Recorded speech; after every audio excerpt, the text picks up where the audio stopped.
Are you anxious about skyrocketing costs in your rental business? Here's what you need to know.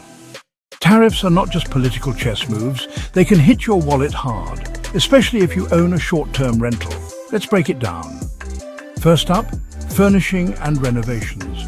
With tariffs on imported goods like lumber, furniture and appliances, expect costs to soar.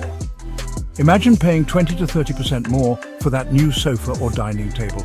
Next, maintenance and cleaning. Imported cleaning supplies and linens will also see price hikes.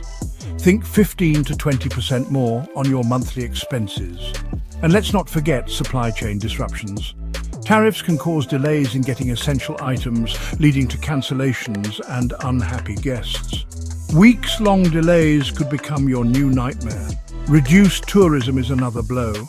Higher travel costs due to retaliatory tariffs can discourage tourists, dropping your bookings by 10 to 15%.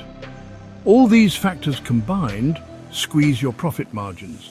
Some hosts might even be forced out of the market, but don't lose hope just yet. Source materials locally, find cost-effective alternatives, and keep your prices competitive to survive. For more insights and resources, visit Llivo.com. Subscribe for more tips to navigate these challenging times.